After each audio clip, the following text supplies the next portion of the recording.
ये देश गुलाम रहा और ये देश भारत हर तरह से संपन्न, भारत में किसी बात की कमी नहीं। हर जगह जो भी पहुंचते थे उन्हें दूध दही इन सबों से स्वागत किया जाता था। हर घर में गाय बंधी रहती थी। इस प्रकार यह देश बहुत संपन्न था। कारण काफी अरसे तक गुलाम रहने के कारण हमारे कला कौशल को समाप्त किया गया, हमारे गौधन को समाप्त किया गया, हमारी जो संपदा, अपार संपदा, यहाँ हीरा मोती जवाहरात सब कुछ भरा पड़ा, सब यहाँ से लूट कर लोगों ने ले गया। फिर भी आज आजादी का 75 वर्ष इस आजादी का हुआ तो हम लोगों ने अमृत महोत्सव मनाया आजादी का और उन शहीदों को याद किए हैं जिन्होंने देश की आजादी में कुर्बानी दी। एक नहीं लाखों ने अपनी कुर्बानी दी तो देश ये आजाद हुआ। अब देश आजाद हुआ है तो इस देश को आगे बढ़ाना है, इसके लिए सबको मिलकर काम करना है। और प्रतिभा किसी की बपौती नहीं है। आप सबों के अंदर प्रतिभा है, यहाँ पर जो बच्चे हैं सबके अंदर प्रतिभा है। आप पर दायित्व बनता है इन बच्चों को कैसे आगे बढ़ाएं। आज शिक्षा के क्षेत्र में इन लोगों को कैसे भेजें। कोई भी लड़का लड़की गरीब से गरीब भी हो फिर भी उनके माता पिता और जो बुजुर्ग वर्ग हैं उनका दायित्व बनता है उनको पाठशाला में भेजें, स्कूल में भेजें, शिक्षित करें। इस बात को ध्यान में रखना है। आप जब शिक्षित होंगे तभी आपको आपका अधिकार मिलेगा। सिर्फ कहने से अधिकार नहीं मिलता है। अधिकार के लिए मेहनत करना पड़ता है, परिश्रम करना पड़ता है।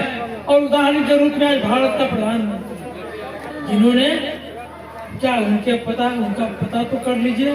बचपन में क्या पिताजी के साथ में चाय, जब रेल चलती थी और स्टेशन पर रुका तो वहाँ पर लोग रहता है पहले, अब तो थोड़ा कम, अभी भी तो लोग करते ही केतली में चाय लेके आके बेचते हैं। इस प्रकार वो चाय पिताजी के साथ में बेचा करते थे और आज भारत का प्रधानमंत्री बना है। तो यह जो है प्रतिभा है, प्रतिभा सबों के अंदर है। संघर्ष करना पड़ता है, मेहनत करना पड़ता है, संघर्ष का जमाना है। आप देख लें किसी भी नेता को, चाहे कोई भी हो, लाल प्रसाद हो, नीतीश जी हो, सुशील जी, जहाँ में राम जी का बन रहा है वैसा भव्य और दिव्य मंदिर सीतामढ़ी में माता सीता जी का भी बनेगा। और इसीलिए यह माता शीतला जो महाशक्ति का एक अंग है उनको हम जागृत करने आए हैं कि आप ये बल दीजिए मिथिला के लोगों को कि मिथिला के लोग वो महाशक्ति पीठ का निर्माण कर सके जो त्रेता में नहीं हुआ, जो द्वापर में नहीं हुआ। अभी जो हिंदू समाज में एक परिवर्तन हो रहा है, उस परिवर्तन के कड़ी में एक कड़ी यह भी जुड़ेगा कि माता शीतला के जैसे ही हम लोग सभी महाशक्ति 51 शक्ति पीठ जो है सभी जगह से ज्योति लाकर सीता के जन्म प्रकट स्थल पर में ज्योति जलाएंगे और वहाँ भव्य और दिव्य मंदिर बनाएंगे। 108 माँ सीता के विभिन्न रूपों का उस मंदिर में दर्शन होगा और विश्व के सबसे ऊंचे 251 फीट ऊंची प्रतिमा माँ सीता की प्रतिष्ठापित होगी। और आज ये संकल्प मैं इसलिए कहता हूँ कि माँ शीतला उसी शक्ति का एक भाग है। जो महामाया है उसमें से एक महामाया माँ शीतला है। आज हम प्रार्थना करते हैं और सबसे बड़ी बात गंगा बाबू को हम धन्यवाद देना चाहेंगे कि बच्चों ने जिज्ञासा व्यक्त किया कि गंगा बाबू हम सबों में सबसे बड़े हैं और गंगा बाबू की बड़ी श्रद्धा रहती है। हिंदू समाज का सभी अंग जगह पूरा हिंदू अंग का एक ही चिंतन अंतर है। वो कहते हैं कि माँ तो प्रतिष्ठापित हो गई, माँ तो हमको आपको बनाई है। माँ के सारे पुरुषार्थों को प्रकट करने के लिए यह जो हिंदू समाज है उसको जगाना पड़ेगा। इसीलिए उनकी इच्छा है कि समाज संगठित हो, शिक्षित हो और आगे बढ़े। जो ऐसे संसार में जिस प्रकार से सम्मान पाता था, उसी प्रकार से फिर से वो सम्मान पाए। संसार के लोग भारत माता के चरणों में बैठकर ज्ञान का, विज्ञान का, समता का, ममता का संदेश पाए। ऐसी सभी भावना माँ शीतला हम लोग सबों को दे। बसंती नवरात्र चल रहा है।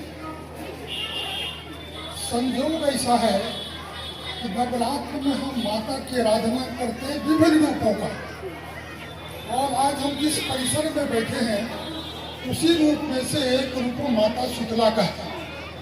और माता शीतला के प्रांगण में हम सभी महाशक्तियों को नमन करते हुए यह सूचना आपको देते हैं कि सभी माताओं की महाशक्ति जो है वो माँ सीता है, और सीता की यह जन्म स्थली है मिथिला, इसलिए पूरे मिथिला ही धाम है।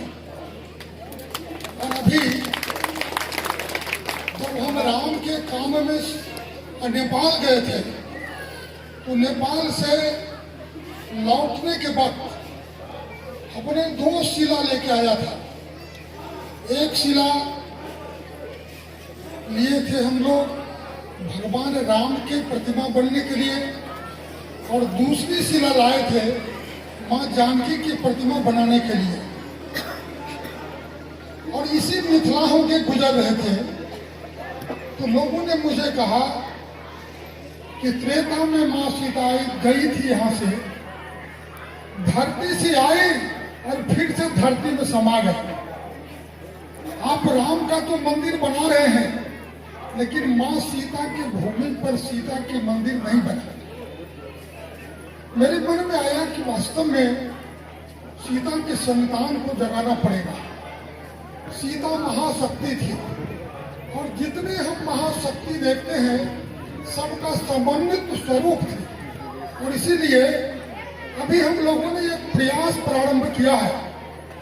जहां पर प्रागट्य उनका हुआ था, वहां पर में 21 एकड़ जमीन अभी हम लोगों को प्राप्त हो चुका है। हम उसी काम में लगे थे। बाबा का आदेश हुआ कि नहीं, माननीय गंगा बाबू को लेके हर हालत में माता शीतला के दरबार में आना है।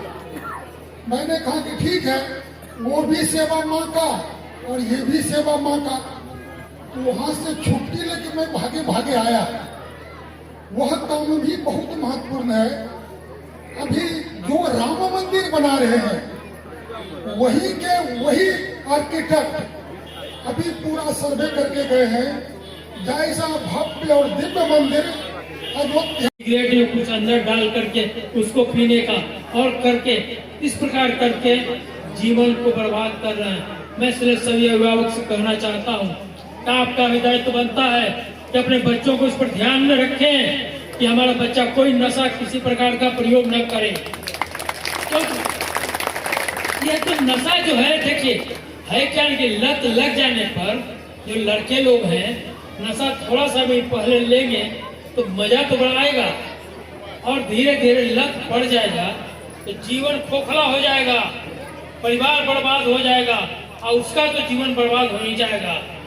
इसलिए नशा का प्रयोग कभी न करें। यह तो मैं नौजवानों से कहता हूँ और बड़े बुजुर्गों से कहता हूँ कि आप अपने बच्चे बच्चियों पर ध्यान रखें कि कोई नशा का प्रयोग न करे। इसीलिए इस प्रकार का कार्य अनेकों चीज है। पढ़ाई लिखाई करना सबका दायित्व बनता है।